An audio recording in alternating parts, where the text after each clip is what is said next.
कौन है वो दिव्य अवतार जिसने मां के गर्भ से जन्म नहीं लिया?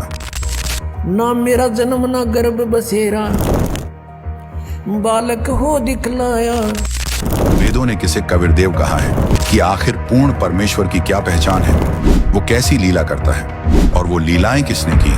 अवधू अवगत से चल आया, कोई मेरा भेद मरहम ना पाया। आइए देखते हैं ये खास वीडियो और जानते हैं आखिर कौन है वो परमात्मा जिसने पूरी सृष्टि की रचना की।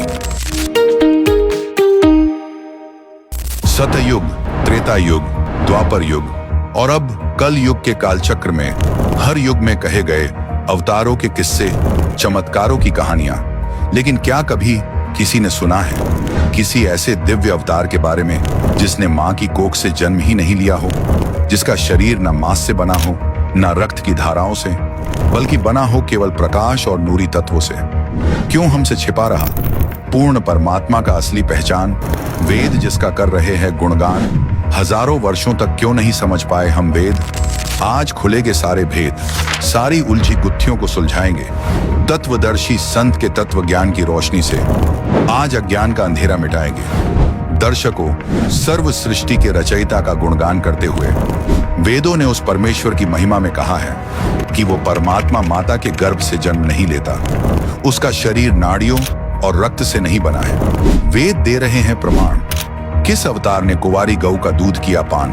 वेदों ने किसे कबीरदेव कहा है? दर्शकों, आज हम आपको वेदों में प्रमाण दिखाएंगे कि आखिर पूर्ण परमेश्वर की क्या पहचान है, वो कैसी लीला करता है और वो लीलाएं किसने की। अब दिखाते हैं आपको परमात्मा की सारी स्थिति। देखिएगा, ऋग्वेद मंडल नंबर 9, ऋग्वेद मंडल नंबर 9 अब दिखाते हैं, और सूक्त नंबर 86। भगवान साकार है या निराकार है, वो कैसी लीला करता है। ये है ऋग्वेद मंडल नंबर 9, 10 इकट्ठा अनुवाद है। ये है सार्वदेशिक आर्य प्रतिनिधि सभा, महर्षि दयानंद भवन, रामलीला मैदान, नई दिल्ली से ये प्रकाशित है। और ये मुद्रक है Prince offset printer, 1510, Pataudi house, Daryaganj, नई दिल्ली से ये छपा है। छपा खाना इसका ये। अब देखना, ये है ऋग्वेद मंडल नंबर 9 और सूक्त 86 का मंत्र नंबर 26। इसमें लिखा है कि यज्ञ करने वाले यजमानों के लिए परमात्मा, यज्ञ करने वाले माने धार्मिक अनुष्ठान यानी साधना करने वाले, यजमान माने भक्तों के लिए परमात्मा सब रास्तों को सुगम करता हुआ, उनके विघ्नों को मर्दन करता है और उनको पवित्र करता हुआ और अपने रूप को सरल करता हुआ वह कांति में परमात्मा। यह लिखना था कबीर देव। कवि कोई भी सर्वज्ञ नहीं हो सकता जिसको सारा ज्ञान हो। कवि कविता बना सकता है, ये कबीर देव लिखना था यहाँ पर। वो कबीर देव विद्युत के समान यानी आकाशीय बिजली की तरह सेकंड में नीचे आ जावे, क्रीड़ा करता हुआ, ऐसे लीला करता हुआ वर्णीय पुरुष को यानी अच्छी आत्मा को प्राप्त होता है। अच्छी आत्मा को आके मिलता है वो, जैसे आदरणीय धर्मदास जी को मिले, आदरणीय नानक साहिब जी को मिले, आदरणीय मुल्कदास साहिब जी को मिले, आदरणीय दादू साहिब जी को मिले, आदरणीय गरीबदास साहिब जी गांव छुरानी जिला दद्दर हरियाणा वाले को मिले, आदरणीय गीसा दास साहिब जी गांव खेखड़ा यूपी मेरठ वाले को मिले। तो अच्छे पुरुष को आकर प्राप्त होता है। वो कहाँ रहता है भगवान? 27वें श्लोक में, ऋग्वेद मंडल नंबर 9 और सूक्त नंबर 86 का 26 पढ़कर 27 में पा गए। इसमें इन्होंने ये जो निराकार मानते थे भगवान को, और वेद बता रहे हैं वह परमात्मा प्रकाश पुंज को, परमात्मा को, जो परमात्मा ध्युलोक के तीसरे पृष्ठ पर विराजमान है, वहां रहता है। तीसरे एक स्थान पर रहता है, धूलोक के यानी उस तेजों में लोक सतलोक के एक स्थान पर, तीसरे स्थान पर विराजमान है, स्थान पर विराजमान है, वहां रहता है। निराकार क्यों करो है भगवान जब वहां बैठा है? आगे दिखाते हैं। ये है ऋग्वेद मंडल नंबर 9 सूक्त 82 का। ऋग्वेद मंडल नंबर 9 और सूक्त 82। और यहां देखें, ये है 82वां, 81वां समाप्त हुआ, ये 82वां शुरू हो जाता है। इसका प्रथम मंत्र है, इसमें लिखा है कि जो सर्वोत्पादक प्रभु, सबकी उत्पत्ति करने वाला परमेश्वर प्रकाश रूप है। इसका अर्थ है वो तेजो में रूप साकार है, सद्गुणों की वृष्टि करने वाला, पापों का हरण करने वाला, पाप नाश करने वाला, पाप क्षमा करने वाला है। वह राजेव, राजा के समान, राजेव इसका अर्थ है राजा के समान आगे लिखा है। ये देखना, ये 269 पृष्ठ पर पढ़ रहे हैं। कोई भ्रमत कर देगा कि दूसरा पृष्ठ दिखा दिया होगा। ये 270 दिखाऊंगा। ये देखो 270 यहाँ लिखा है। 82 का पहला पढ़ रहे हैं, 82 का 9 के 82 का। राजा के समान दर्शनीय है, वो देखने जोगा है, विजिबल है, वो साकार है, राजा की तरह तो मनुष्य जैसा ही हुआ। और वह है पृथ्वी आदि लोक लोकांतरों के चारों ओर शब्दमान हो रहा है। वह वर्णीय पुरुष को, वर्णीय माने अच्छी आत्मा को, श्रेष्ठ पुरुष को, जो दृढ़ भक्त है, जो दृढ़ भक्त है उसको पवित्र करता हुआ प्राप्त होता है। जैसे आदरणीय धर्मदास साहिब जी को, जो दृढ़ भक्त थे उसके बाद डगमग नहीं हुए, आदरणीय मुलुकदास साहिब जी को, आदरणीय दादूदास साहिब जी को, आदरणीय गरीबदास साहिब जी गांव छुड़ानी जिला जज्जर हरियाणा वाले को, और आदरणीय गीसा दास साहिब जी को गांव खेखड़ा मेरठ यूपी वाले को। ये दृढ़ भक्त आज तक डगमग नहीं हुए, दुनिया को हिला के रख दिया इन्होंने। इनको भगवान में ले आकर के को पवित्र करता हुआ प्राप्त होता है वर्णीय पुरुष अच्छी आत्मा को। जिस प्रकार विद्युत माने आकाशीय बिजली स्नेह वाले स्थानों को आधार बनाकर प्राप्त होता है। देखो कितना स्पष्ट किया इन्होंने। ऋग्वेद मंडल नंबर 9 और सूक्त नंबर 81 में कति कंसेप्ट क्लियर कर दिया कि वो परमात्मा राजा की तरह देखने जोगा है। राजा का अर्थ है कि वो शक्तिशाली होता है, मनुष्य सदृश ही है, राजा के समान है और साकार है, देखने जोगा है। और वो अच्छी आत्मा को वहां से चलकर आकर मिलता है ये, और जो दृढ़ भक्त होते हैं उनको मिलता है, अन्य को नहीं। जैसे आकाश की बिजली, आकाशीय बिजली गिरती है, वो किसी वस्तु पर गिरती है जहां उसका विशेष अट्रैक्शन बनता है। पुराने समय में जब कांसी धातु के बेले थाली हुआ करते प्रांत, और उनको अगर वर्षा के दिनों में कहीं बाहर वो पड़े रह जाते तो हमारे बुजुर्ग दादी माता कहा करते थे कि कांसी के बर्तन पर बिजली गिर जाती है, जब उसका संयोग होता है ऊपर से गिरने का, तो वहाँ अवश्य उसी को तुरंत वहीं आकर के अट्रैक्ट होती है, उस कारण खिंची आती है, उसी पर गिरती है। उसको उठवाकर अंदर रखवा दिया करते थे।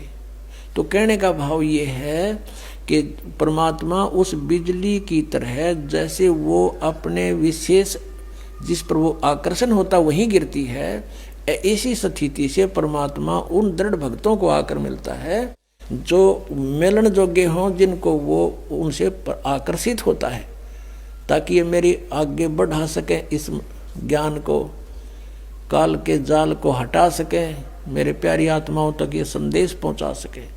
और उनका क्या कर ले, आंखें देखें जब भी ना मानो न भगवान मिल लेगा, उन्हें तो काला मिल लेगा जहां ये रह रहे हैं।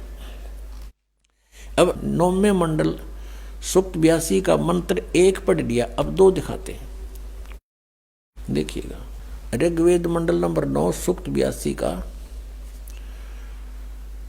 हमने ये पढ़ लिया, अब 2 पढ़ते हैं। वो परमात्मा किस उद्देश्य से आता है? हे परमात्मन, उपदेश करने की इच्छा से आप महापुरुषों को प्राप्त होते हो, अच्छी आत्माओं को, महान आत्माओं को प्राप्त होते हो, और आप अत्यंत गतिशील पदार्थ के समान हमारे आध्यात्मिक यज्ञों को प्राप्त होते हो। यानी अत्यंत गतिशील पदार्थ के समान, यानी जैसे बिजली चलती है, बिजली जैसी गति से आप, और उपदेश करने के लिए आते हो यहाँ पर, सच्चा ज्ञान देने के लिए। आप कबीर देव हैं, आप कबीर देव, यह लिखना था, सर्वज्ञ लिख दिया, आप यहाँ लिखना था आप कबीर देव हैं। हम उसको कबीर साहब कहते हैं, आप कबीर साहब हैं, शुद्ध स्वरूप है। अब जैसे ये अभी आपको दिखा था, जहाँ यजु लिखा हो तो यजुर्वेद लिखना पड़ेगा वहाँ पर, वो इन्होंने किया भी है। महर्षि दानंद ने यजुर्वेद के 36वें अध्याय के प्रथम मंत्र में यजु का अर्थ यजुर्वेद किया है, तो यहाँ लिखना था वो कबीर देव है, वो शुद्ध स्वरूप है। हमारे पापों को हे दूर करके, हे सोम, हे अमर परमात्मा, हमको सुख दे। पुण्यात्मा, वेद पढ़े पर भेद न जाने, ये बात पुराण 18। वेद पढ़े पर भेद न जाने, गुरु बिन काहू न पाया ज्ञाना, जो थो था बूछड़ मूड किसाना। गुरु बिन वेद पढ़े जो प्राणी, समझे न सार रहे अज्ञानी। ये अज्ञानी रहे इन वेदों को पढ़ा करते, मैं ऋषि को आगे इन कक्का भी नहीं पता था। अब जैसे परमात्मा मनुष्य दृश्य ये सिद्ध होगा, राजा के समान देखने जोगा है, और वहां से गति करके आता है, जिन महापुरुषों को मिलता है, जिन महापुरुषों ने मिला उन्होंने बताया कबीर इज गॉड। वो कबीर देव काशी में, हम सुल्तानी नानक तारे दादू को उपदेश दिया, जात जुलाहा भेद न पाया, वो काशी में कबीर हुआ। दर्शकों, ये सारी लीलाएं एकमात्र कबीर साहिब जी की जीवन लीलाओं से मेल खाती हैं। कबीर साहिब एकमात्र नाम जिनके जन्म और मृत्यु का कोई साक्ष्य नहीं मिला। वास्तव में वही पूर्ण परमेश्वर, सर्व सृष्टि के रचनाहार कबीर देव अर्थात कबीर साहिब हैं, जिनका प्राकट्य कमल के फूल पर आज से 627 वर्ष पूर्व उत्तर प्रदेश के काशी शहर की पावन धरा पर हुआ था। वेदों के सभी प्रमाण जो अभी अपने देखे, वो कबीर परमेश्वर जी की जीवन लीलाओं पर बिल्कुल सटीक बैठती है। अन्य प्रमाण कबीर साहिब की जीवन लीला के संग्रह अर्थात कबीर सागर में और कई ग्रंथों में से मिलता है। अवधू अवगत से चल आया, कोई मेरा भेद मरहम ना पाया। ना मेरा जन्म ना गर्भ बसेरा, बालक हो दिखलाया। काशी नगर जल कमल पडेरा, ता जुलाए न पाया। मात पिता मेरे कुछ नाही, ना मेरे घर दासी। जुल्हे का सुत आन कहाया, जगत करे मेरी आसी। 5 तत्व का धड़ नहीं मेरे, मैं जानू ज्ञान अपारा।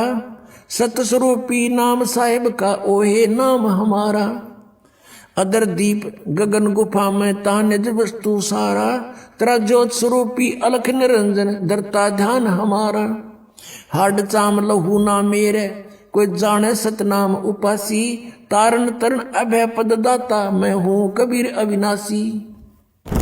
अब आप कबीर सागर से कबीर साहिब जी की कुंवारी गाय के दूध पीने की लीला का वर्णन सुनिए संत रामपाल जी महाराज के मुख कमल से।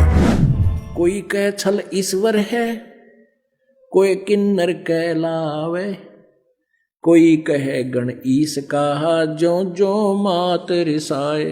ये कोई तो कहे यो ईश्वर नहीं है, ये तो कोई छल है। कोई कहे यो किन्नर है, यानी भूत बात है।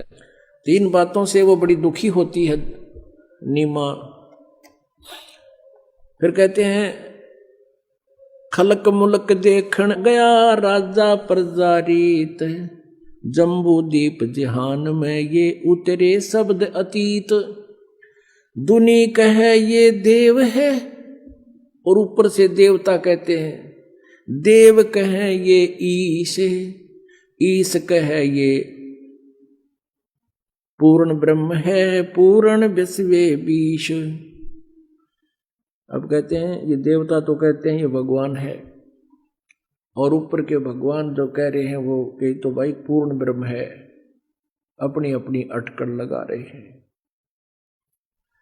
अपने आत्माओं, आज से 600 वर्ष पहले एक परमात्मा कबीर जी ने जो लीलाएं की थी, आज वो लीलाएं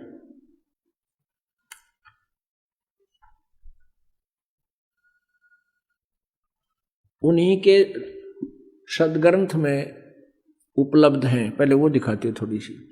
अब देखिएगा, यह है कबीर सागर, संपूर्ण 11 भाग, 74-75 पे दिखाते हैं आपको। ये ज्ञान सागर 74 पृष्ठ पे है। सुन जुलाहा मन भयो आनंदा, जिमी चकोर पायो निशि चंदा। ले सुत चले हर्ष मन कीना, तासों पुन अस बोल ही लीना। आगे क्या बताते हैं? सुत काशी को ले चले, लोग देखण ता आवे। अन पानी भखे नहीं, जुल्हा शोक जनावे। वो दुखी हो गया कि बेटा दूध कुछ अन्न पानी दूध दाद करता है, पीता ही नहीं। तब जुल्हा मन कीन तिवाना, रामानंद सो कहा उत्पाना। मैं सुत पायो बढ़ा गुणवंता, कारण कौन बखे नहीं संता। रामानंद ध्यान तब धारा, जुल्हा सो सब तब बचन उचारा। पूर्व जन्म ते ब्राह्मण जाति, हर सेवा की नी बलि बाती। कुछ तुम सेवा हर चूकी चूका, ताते भयो जुल्हा को रूपा।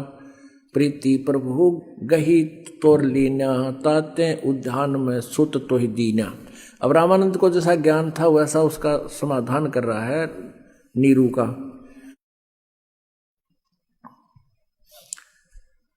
अब क्या बताते हैं? हे प्रभु जस किन्नो उपायो, आरत को तू दर्शन आयो। सो कहियो उपाय गुसाई, बालक अक्षुदावंत कुछ खाई। भूखा बेटा है कुछ खा ले, ऐसा विधि बता ब्राह्मण। रामानंद अस युक्त विचारा, तुम सुत कोई ज्ञानी अवतारा। तुम्हारा बेटा बहुत कोई विद्वान पुरुष है। और बछिया जाही बैल नहीं लागा, सोले ठाडे करते ही आगा। अब कहते हैं वो बछिया लिया जिसको कभी बैल ना लागा, यानी कति कंवारी हो, उस कंवारी बछिया ले आना और तब उसके पास खड़ा कर देना। दूध चलते ही थनते, दूध ही धरे छिपाई। अक्षुदावंत जब होवे ताही देव खाई। जुल्हा एक बछिया ले आया, चलो दूत कोई मर्म न पावा। चलो दूत जुल्हा हरसाना, राख छिपाई कहूँ नहीं जाना। इन्होंने दूत कह के छोड़ दिया। वो दूत कौन था? वो शिव जी थे। अब गरीबदास जी ने कहते, शिव उतरे शिवपुरी से, अवगत बदन वियोग। अभी आपको सुनाएंगे पूरी वाणी गरीबदास जी की। अब ये थोड़ा सा चित्र देते हैं कि कंवारी गाय को, अब जैसे कहा है कि बछिया लाओ जाको बैल नहीं लागा, यानी कभी तो अभी पूरी कंवारी। शिव उतरे शिवपुरी से, अवगत बदन विनोद। मैं के कमल खुशी भय हे, लिया ईस को गोद। नजर नजर से मिल गई, किया ईस प्रणाम। धन मोमिन धन पूर्णा, धन का सीनी काम। 7 बार चर्चा करी, ये बोले बालक बैन। शिव को कर मस्तक धर्या, ला मोमिन एक धैनु लिया। अन ब्यावर को दूहत है, दूध दिया तत्काल। पीवत बालक ब्रह्म गति ही, ता शिव भये दयाल। अब वो नीमा रो रही थी, बुरा हाल हो रहा था। ये भगवान आपने यो बालक दिया, शिव जी भगवान आपने बालक दिया और अब इसको छीन रहे हो। बच्चा ना था तो संतुष्टि होती जा रही थी, अब देकर ले रहे हो भगवान। ये पीड़ा मैं सहन नहीं कर सकूंगी, इस बच्चे के साथ मैं भी आत्महत्या करूंगी। यूं कहकर बुरी तरह बिलख रही है, 25 दिन हो गए। तब कहते हैं क्योंकि वो शिव जी को ही आश्रित थी, तो परमात्मा ने कहा, प्रेरणा के लिए शिव जी को वहीं बुला लिया। शिव जी वहां आए, कहा माई क्यों रो रही है? साधु संत रूप बना के आगे कहने लगे, माई क्यों रो रही है? सारी कहानी बताई कि मेरे भगवान शिव जी ने मुझे पुत्र दिया, अब ये मरेगा, मैं भी साथ मरूंगी, मैं जी नहीं सकती इस बालक बिना, इसने ना जाने के जादू कर दिया मेरे पे। इसको 25 दिन हो गए, आज तक इस अन्न तक नहीं खा लिया, और शकल देखा थी इसी जैसे समस्त बच्चा। तो शिव जी कहने लगे, माई दे मेरे को इस बालक ने। माई ने परमात्मा को उठाया बालक को, और शिव जी के चरणों में रखना चाहा, जमीन पर लेटाना चाहा। परमात्मा एकदम आकाश में उड़ गए, आकाश में उठ के हाथ से, और शिव जी के सिर के समांतर दूर खड़े आकाश में निराधार रुक गए ऐसे बालक। अब शिव जी तो समझ गए ये कोई महान आत्मा है। तब शिव जी ने ऐसे करा कि मेरे पास आओ। परमात्मा उसके हाथों में आ गए, चरणों में नहीं तो हाथों में आओ। हाथों में आ गए। फिर कबीर साहब 25 दिन के बालक ने वार्ता करी शिव जी के साथ। अब वो तो समझ नहीं सकी, लेकिन वो जो बालक बोल रहा था तो भी वह नीमा ये सोच रही थी, एक ये महात्मा है, बड़ा समर्थ है, और इसने मेरे बच्चे को आकाश में उड़ा दिया, और ये बालक बोल रहा है। अब वो संत को ही क्रेडिट दे रही है, वो गुप्त रूप में खड़े थे शिव जी। तब शिव जी ने कहा कि अपने पति को बुलाओ। परमात्मा ने कहा कि इनको कहो एक कुंवारी गाय लाओ और एक मटका लाओ, कुमार कहते हैं कोरा, और फिर आप उस पर हाथ अपना आशीर्वाद देना, आपकी कृपा से वह दूध दिया करेगी। अब मालिक तो अब महिमा के भूखे नहीं है, और उस ऐसे ही किया गया। कुंवारी गाय लाए, शिव जी ने उसका थाप मार दी, ऐसा आशीर्वाद दिया बछिया को, लंबे लंबे सतन हो गए, और कुंवारी गाय ने दूध अपने आप चल पड़ा, पात्र भरते ही बंद हो गया। शिव जी अंतर्ध्यान हो गए, चले गए। तो यहाँ परमात्मा को पहचानना इतना आसान होता जा रहा है बाप के लिए कि वेद बतावे भगवान शिशु रूप धारण कर आता वो भगवान प्रत्येक युग में, क्योंकि वेद केवल कलयुग के लिए नहीं लिखे, ये तो सतयुग से चले आ रहे हैं, और ये सभी युगों में परमात्मा ऐसी ही लीला करते आ रहे हैं। जब शिशु रूप धारण करके आते हैं तो कुंवारी गाय का दूध पीते हैं, ये वेद भी प्रमाण करते हैं, परमात्मा की स्वयं की हुई लीला भी प्रमाणित करती है, और आंखों देखा और पीछे परमेश्वर से एक दिव्य दृष्टि प्राप्त आदरणीय गरीबदास साहिब जी प्रमाणित करते हैं। तो इससे सिद्ध हो गया कबीर इज गॉड। वो जुलाहा कबीर जो धारण कबीर काशी में 120 वर्ष रहे, एक कमल के फूल पर आकर प्रकट हुए, वही उसी उपलक्ष्य में उस परमात्मा ने आके हमें क्या रास्ता दिखाया, हमारे को अपने सतलों की जानकारी दी जो काल ने दबा रखी थी, और हमारा सब संकट दूर करने की वो मंत्र जाप दिए बताए, और पूर्ण मोक्ष कराने की विधि बताई। इसलिए ये इस उपलक्ष्य में ये 5 दिन का समागम आज प्रारंभ हुआ। दर्शकों, वो कबीर परमेश्वर चारों युगों में पृथ्वी पर प्रकट होते हैं और अपने तत्व ज्ञान को तत्वदर्शी संत बनकर जीवों को समझाते हैं। इसी का प्रमाण पवित्र गीता अध्याय 4 श्लोक 34 तथा अध्याय 15 श्लोक 1 से 4 में भी है। जब तक वह तत्वदर्शी संत नहीं मिलेगा तब तक जीव का कल्याण असंभव है। वर्तमान में वो तत्वदर्शी संत कोई और नहीं बल्कि विश्व विख्यात जगत गुरु तत्वदर्शी संत रामपाल जी महाराज जी हैं। आप सभी दर्शकों से निवेदन है उनको पहचान कर उनके द्वारा बताए गए भक्ति साधना को करके मोक्ष प्राप्त करें। धन्यवाद।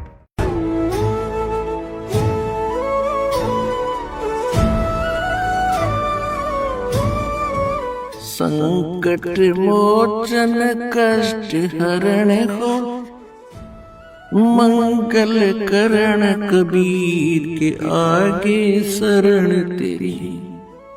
संकट मोचन कष्ट हरण हो, मंगल करण कबीर के आगे शरण तेरी। ना मेरा जन्म ना गर्भ बसेरा, बालक होई दिखलाया। काशी नगर जल कमल पर डेरा, तहाँ जुलाहे ने पाया। मात पिता मेरे कछ नाही, ना मेरे घर दासी। जुल्हा को सुत आन कहाया, जगत करे मेरी हासी। जगत गुरु तत्वदर्शी संत रामपाल जी महाराज जी के सानिध्य में परमेश्वर कबीर जी के प्रकट दिवस पर दिनांक 9, 10 व 11 जून 2025 को नेपाल सहित भारत के 12 सतलोक आश्रमों में 3 दिवसीय महासमागम का आयोजन किया जा रहा है। इस पवित्र अवसर पर 3 दिवसीय अखंड पाठ, विशाल भंडारा, विशाल सत्संग समारोह, निशुल्क नाम दीक्षा, रक्तदान शिविर, आध्यात्मिक प्रदर्शनी, निशुल्क दंत चिकित्सा शिविर, निशुल्क नेत्र जांच शिविर, दहेज मुक्त विवाह जैसे कई भव्य कार्यक्रम होंगे, जिसमें आप सभी नगर व ग्राम वासियों को इस विशाल अद्वितीय भंडारे में सादर आमंत्रित किया जाता है। कृपया आप इस विशाल भंडारे व सत्संग में परिवार सहित पधार कर इस आयोजन की शोभा बढ़ाएं तथा जगत गुरु तत्वदर्शी संत रामपाल जी महाराज के सानिध्य में होने वाले इस विशाल सत्संग व भंडारे का आनंद ले। इस दौरान आपकी सेवा में उपस्थित रहेंगे सर्व संगत सद्गुरु रामपाल जी महाराज। इस महासमागम के आयोजन स्थल का पता है सतलोक आश्रम, धनाना धाम, तहसील गोहाना, जिला सोनीपत, हरियाणा। दिनांक 9 से 11 जून 2025, समय सुबह 8 बजे से साय 5 बजे तक।